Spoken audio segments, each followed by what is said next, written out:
Hello, 6th grade. This is Mrs. Froman, and we're going to be taking notes today on Chapter 2, Section 2 from the Environmental Science book. It's on the cycles of matter. So the first one I know you've learned since you were probably in like kindergarten or 1st grade. It's the water cycle. So we have the water falls as precipitation. It hits the ground, runs off into lakes and streams, or gets absorbed into the underground water.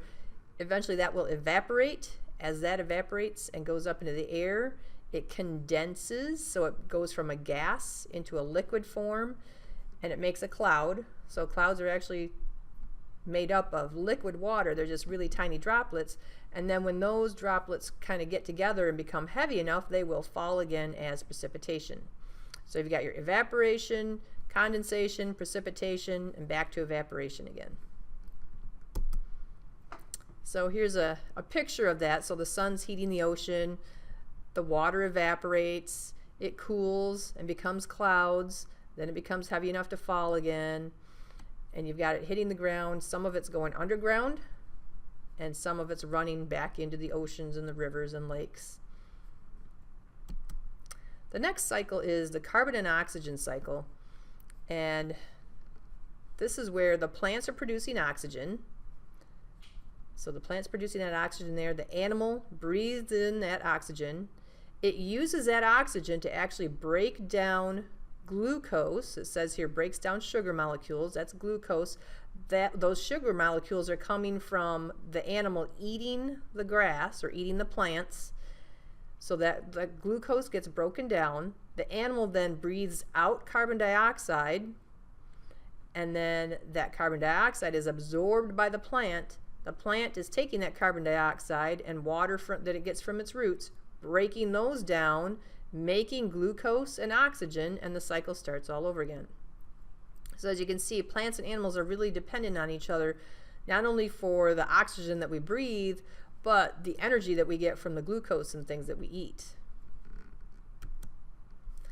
The last cycle is the nitrogen cycle, and this starts out with free nitrogen just floating around in the air. Like 78% of the air that we breathe is nitrogen, but we can't use it when we breathe it in. So we breathe it in and it just comes right back out because our bodies can't use it. But we need nitrogen as part of our bodies. It's a really important molecule that our body needs. So what happens is the bacteria in the root nodules fix that free nitrogen into compounds. And what that means is it's taking those nitrogen atoms and making them into different molecules. So the nitrogen will actually get into the soil, like when it rains, some of that nitrogen just gets like pounded into the soil. The bacteria take that nitrogen and make new compounds out of it. Those compounds are then taken up by plants, and the plants use them in their body structure, and then consumers, us being one of them, will eat the nitrogen that's in the plants. So that's why you need to eat your vegetables. The decomposers, once the consumers eat that nitrogen in the plants, they use that in their bodies, and then some of that does leave their bodies as waste, or it gets broken down when that animal dies. So the decomposers are a big part of this, and they break down the waste and the plant remains and return the nitrogen compounds to the soil. And then there's different bacteria in the soil that will take those nitrogen compounds and break them apart and release that nitrogen back into the air. So here's a picture that kind of shows this happening. So another way nitrogen can be produced is by lightning. So it can make that nitrogen, and that goes into the soil. It's called the nitrogen fixing bacteria. The nitrogen fixing bacteria is grabbing those nitrogen molecules and making them into something that's called nitrates and nitrites and ammonia. Then that is going to, once it's used by organisms, the plants are going to take those up, and it's eaten by the organisms. A little rabbit here eating that nitrogen.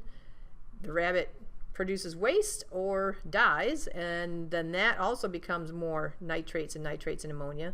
Then you have your denitrifying bacteria. These are the ones that are breaking those nitrogen compounds apart and releasing that nitrogen back into the atmosphere. All right, so those are the three main cycles that you need to know for this chapter. So make sure you know the water cycle, the carbon and oxygen cycle, and the nitrogen cycle. Don't forget to do your quack. Bye.